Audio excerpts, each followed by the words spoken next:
This is Kelly. This is Amy. And you're listening to Diary of a Death Investigator. Amy just burped. That's why she's laughing. At least it didn't go on air. Sorry, excuse me. We're calling this episode our first spooky of the month. I love spooky season. Mimi's Cafe. Not the Mimi's Cafe you guys are thinking, but the Mimi's Cafe. But this episode comes with all kinds of trigger warnings. The first one being suicide. It does contain content about suicide. There is the 988 number you can call if you're in the U.S. They're available 24 hours, 7 days a week across the United States. The other trigger warnings I'm going to tell you about. Amy told me a little bit about this story, I think, playing Fortnite. What didn't I tell you over Fortnite? Right. It's scary. I still think about it. I've probably had dreams about it in its real life, which is even more scary. It's something that you would see in a horror movie. So if you are sensitive to that kind of content, you're not going to want to listen to this episode. I have to say, it's in probably my top 3 cases that are really ingrained into my memories. So that should probably tell you something. I will say, I just bought my first pumpkin spice latte ever. Man, I'm on like my 10th. I thought you were going to ask me how I like it. So just so you know how I like it, I had to reheat it. And the contents are orange, which I wasn't expecting it to be orange. It's pumpkin. I know, but I wasn't ready for it. And I'm going to be honest, I don't love it. I know. I'm insulted. I know. I even bought like a really big one just because I thought I would really like it. And I was so excited. I'm going to be orange by the end of October from all the pumpkin. My house is already decorated. By the way, we're recording this in September. My house is decorated for Halloween already. My dogs are barking at the spiders that I have decorated my house in. I love Halloween. And it's still 90 degrees. It's not 90 degrees here in my house. I woke up. My house was like 56 this morning. You live by the beach. I don't want to hear it. It was cold. I can pretend. I can turn down the air in my house and put sweaters on. Yeah, you can pretend. That'll be expensive bill. But I do need to start decorating for Halloween too, because I like pumpkins. I have this really big table and I put the pumpkins out and then I keep them up until Thanksgiving. I do have a funny story. It's not funny. It's kind of scary. And I meant to share this on the last podcast episode. I'll have an update, hopefully on the next podcast. I text Amy. I had to go to Napa on Thursday for work. And before I went to Napa, I had to go out to my storage unit to grab some stuff for this event. There's 3 levels and I have to take an elevator and I'm on the 2nd floor. My unit is all the way down the hall, like in a corner. This is really important so you understand what I have to walk past. So when I get out of the elevator, it's one of those where as you're walking, the lights turn on. So it's all dark. So when you look down the hallway and no one's been down the hallway, at first it's like really dark, right? So there's storage units on both sides. It's a pretty narrow hallway, which is weird to me. I guess a lot of the storage units are like this though. Only one cart can go down at a time pretty much. I've only been to storage units that are like 1 level and they're usually like really big where you like roll up the doors. Yeah. So all of these storage units, the doors roll up. There's locks on them. So I have my little dolly and I'm going down. And as I go down this hallway, the lights start coming on, right? So you can see all the way down the hall, but it's still kind of dark. And as I'm going past around the middle, I start getting this like funky smell. Enough that like it won't get out of my nostrils. So I go all the way down and I always listen because I'm always concerned, like, you never know what people put in there if there's, like, animals or whatever. I always think about that. Oh, my gosh. So I go all the way down the hall. My storage unit is to the right in the corner. And I, like, get my stuff out, load back up, and go back through, and I'm still smelling the smell. So I asked you in a text, like, have you ever been out to a storage unit to investigate a death before? We have had cases. Let me preface this. Couple things. One, we've had cases that have been in like toolboxes. One in the back of a truck. You know how Dad has a toolbox, like in the back of the bed of his truck? Those old school ones, yeah. Where the body was like curled up in like a fetal position.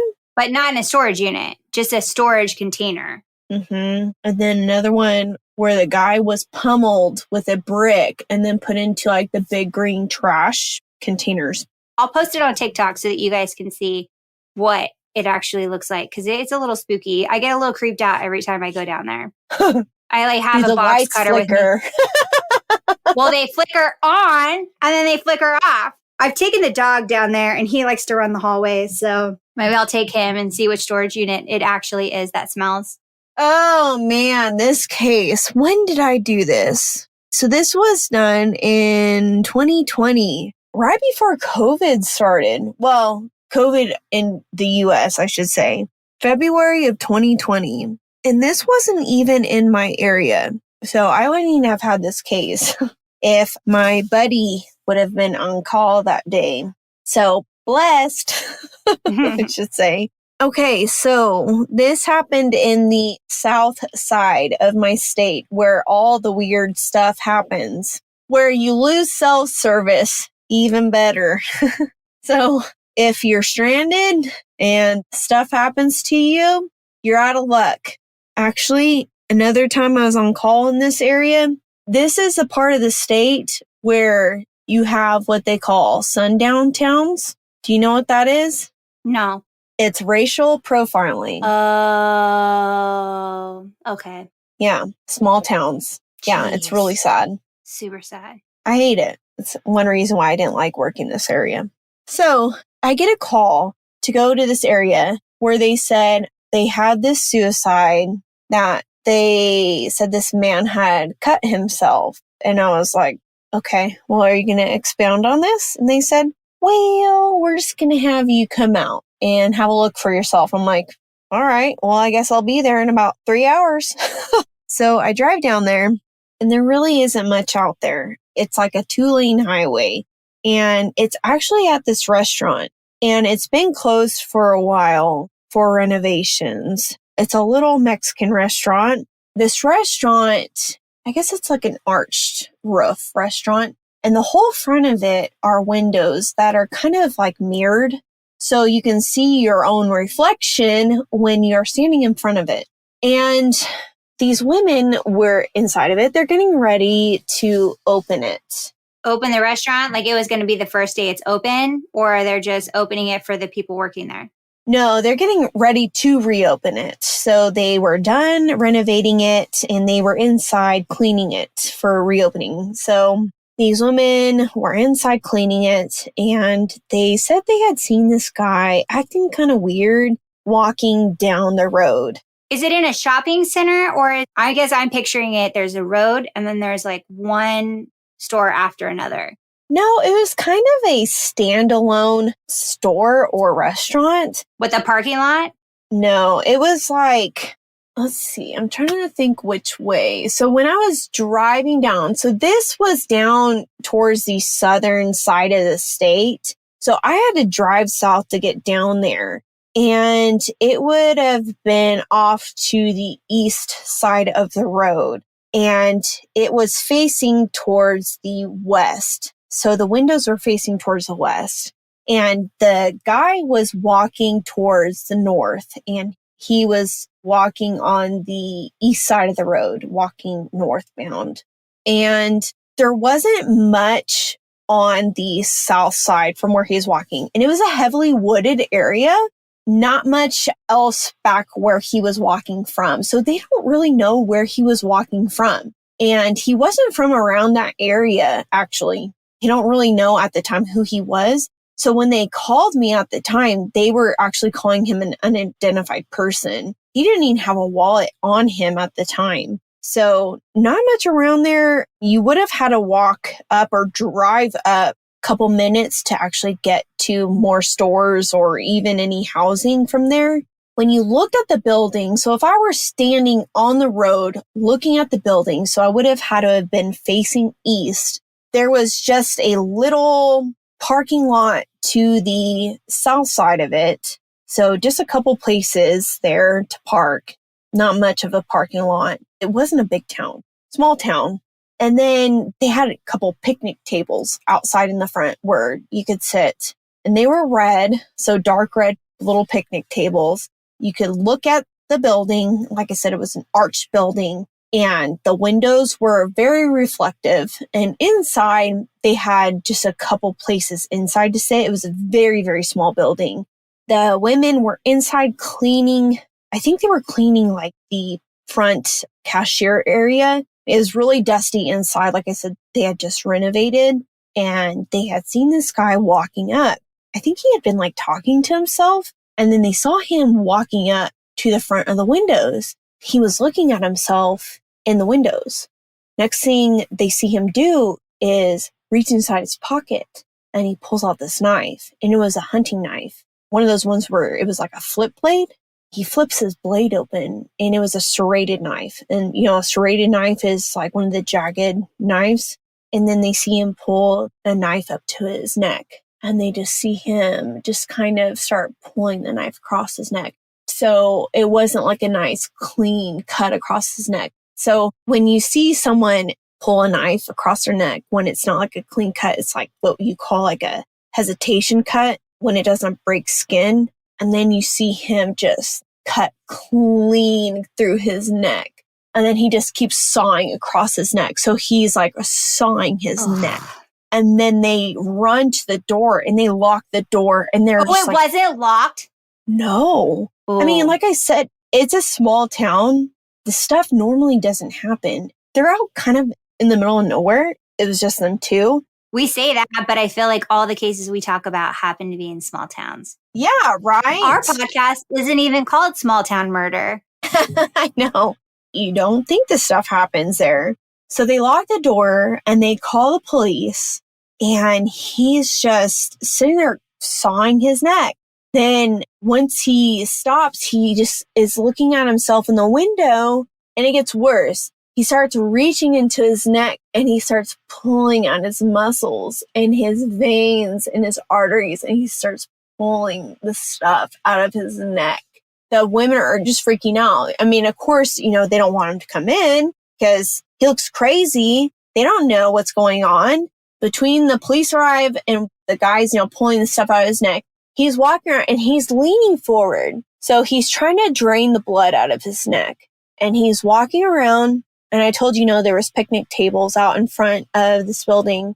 And he's trying to like drain the blood out of his neck. So he sits down on the first bench, and he's sitting down and he's leaning forward, and he's trying to drain the blood out of his neck. And it's just not draining fast enough for him. So he is still trying to pull the muscles and the veins and the arteries out of his neck. When the police do arrive, at the time there's 2 police officers that arrive. So they're trying to get him to stop. Oh, he was still alive. He's still alive. They command him to stop at this point, and he does not stop. And so they pull out their tasers, and he doesn't stop. So he stands up, and he's still trying to cut himself. And they tase him. He does not stop. He continues to walk around, and he's walking back towards the front of, I guess it would be the road here at this point. So he's walking away from the restaurant windows. So now he's at the farthest table, and again, the officers are commanding him to stop. So they tase him a second time, and he finally goes down. And then they start performing CPR on him. Oh, Yeah. So he's been tased twice. He's cut himself. He's tried to pull these arteries of his neck and these muscles. And then he dies on scene. but let me ask you something. Do they have to perform CPR on him? Yes. Because he's going to die at this point. I mean, he's lost so much blood. He really hadn't lost that much blood. Let me explain to you how this worked. I looked up some of this stuff because I was like, well, let me do some research on this stuff, which, oh my gosh, the people on the internet, they drive me nuts. All these people think they know.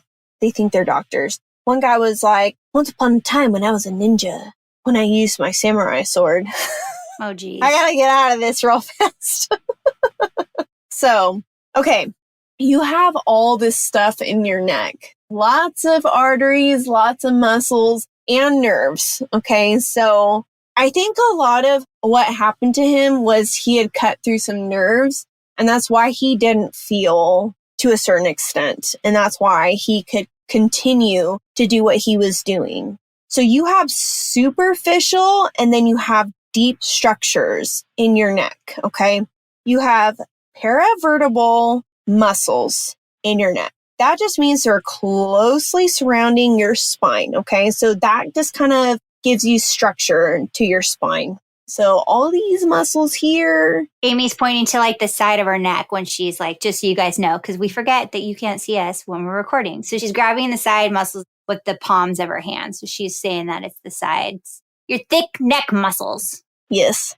Yes, and you make that scary face, clenching your jaw. Yeah, those muscles. Those muscles that stick out. The ones that you need massaged because you're stressed out. Exactly.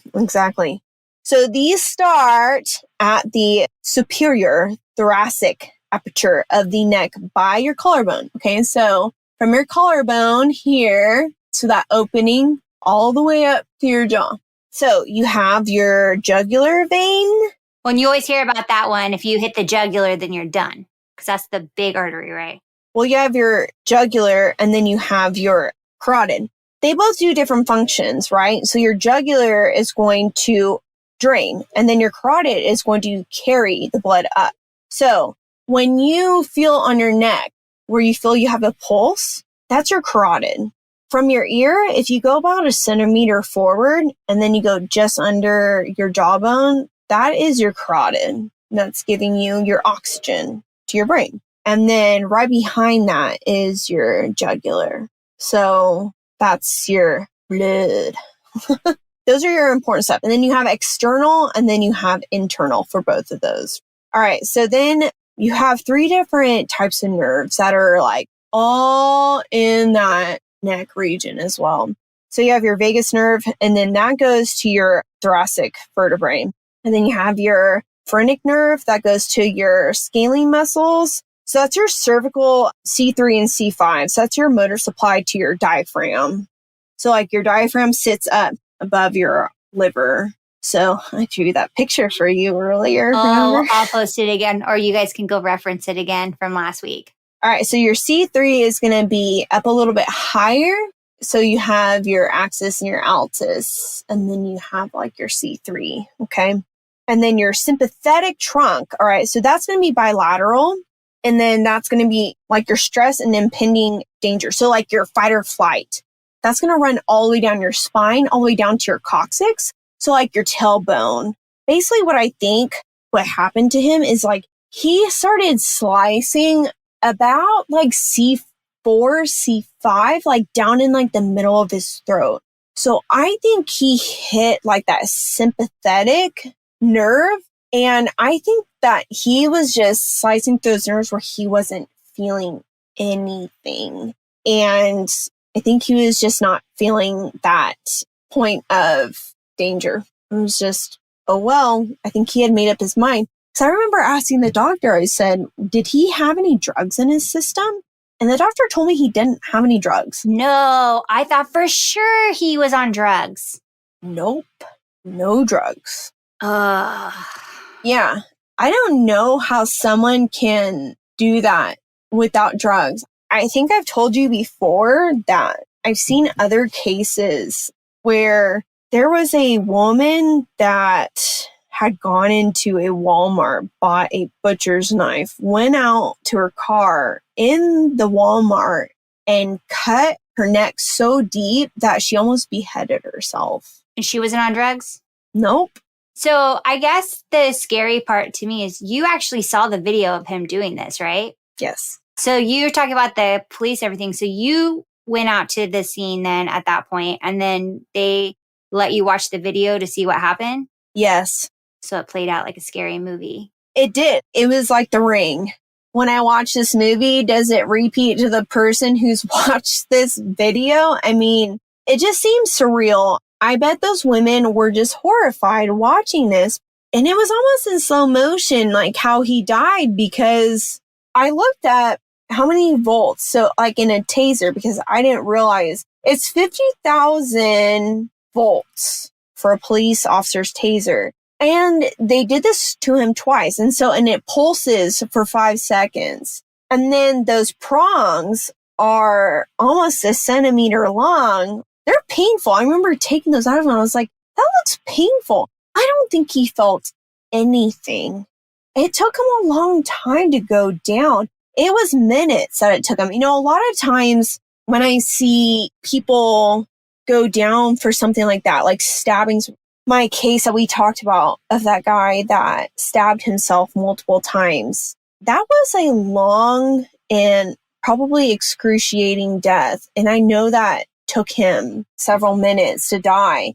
Typically, that's like exsanguination, so death by blood loss. I don't know if maybe in this case, he might have aspirated some blood, so blood in the lungs or blood in the airway. So while he's breathing through his throat, maybe taking in some blood that way. Or I don't know if maybe lack of oxygen to the brain.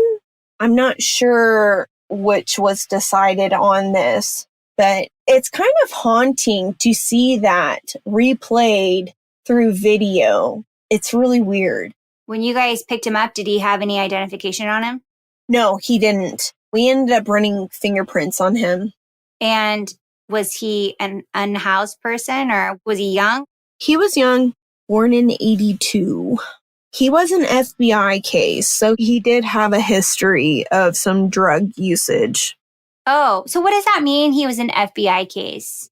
Sometimes when FBI is involved, it means that they have a history with him, that he has some open cases in other states. And with him being in our state now, that we have to hand the case over to them. Sometimes the FBI is also involved because it could be that he might be a Native American or we are on Native American land when they passed away.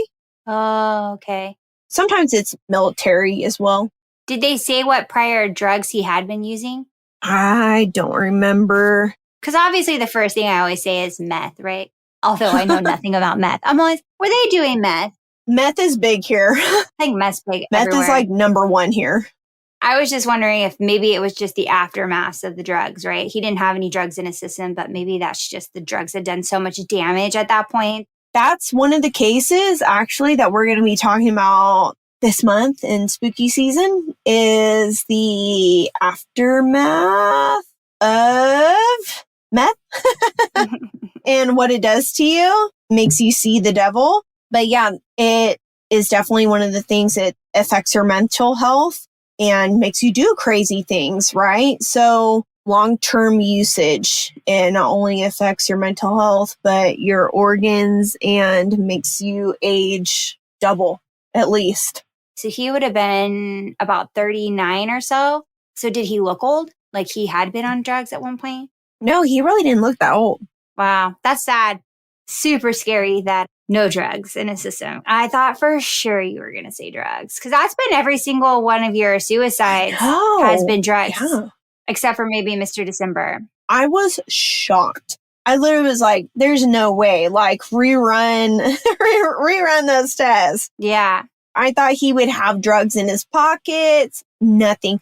And it was weird because he was not from that town. He was not from around there. He didn't have a thing with him. Like he had nothing on him. So like maybe he was living in the woods or something. He didn't have like a backpack with him or anything. Like normally when you have people that are living homeless, maybe he was living with somebody or somebody took him in or was like letting him live like in their backyard. But he had nothing with him, which is also weird. Except a knife. Yeah, just a knife, which is odd. A lot of times those people, they'll go to the hospital because they can get free health care. So they'll have like a hospital record or something. They'll usually have some type of hygiene care. But yeah, nothing. So spooky. Was he wearing shoes? He was, yes. I mean, he had like jeans on, a t-shirt, a belt. Were they dirty?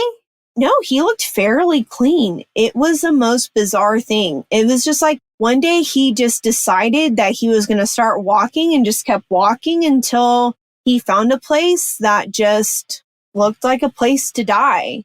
Spooky. This could be a movie. Like someone took his body over. Or something took his body over. Yes, it was so weird.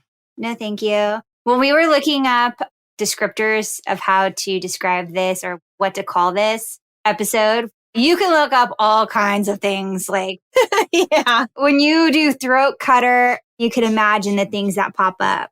There are a lot of people, because like there's a lot of cases of people that have attempted to cut their throats. Homicides, this is a big one. Usually people will hesitate first to cut their throats if they're trying to commit suicides, but he was committed. I will say that. Yeah. Ugh. I've never seen someone reach into their throat and pull out pieces ever. And not stop. Because you didn't see him hesitate. Nope, I sure did not. Okay, so that's it for our first spooky episode. Breaking you in. Yeah, that was a good one. And then I know that you have a couple more, and we talked about it on the last podcast. You're going to go over the Green River Killer. That's going to be our treat at the end of the month. So really excited about that because Amy's been through a lot of schooling, and we get to hear some cool stuff that she learned. Woo-hoo-hoo-hoo-hoo. Gave you the spooky fingers. But there. maybe, too, if anybody has any questions about the Green River Killer, once I looked him up, I started asking her questions because I'm like, why would he do this? Or why would he do that? And for those of you not familiar, even Ted Bundy helped catch this guy. So if you have questions or you want to start doing some research and you want to send them to Amy within the next couple of weeks, I might even post it early because we record these a week or two early before they come out. I might post that on our Instagram just so that people can ask you questions and you can be ready for them. Like I said, I had all kinds of questions. Or I can even reach out to my professor and ask him some stuff. Yeah, so bring the questions on because I really want this to be something that we can have some dialogue about because it's one thing for me to ask you questions, which I think the general public would ask you.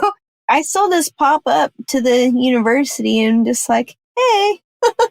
Yeah, so if there's anything for any of these cases you want to ask Amy, you can always reach us at kelly@diaryofadeathinvestigator.com. Without the email. Sorry, the pumpkin spice latte is getting to my brain. That you don't like. No, I don't like it. I'm going to have to possible. dump it.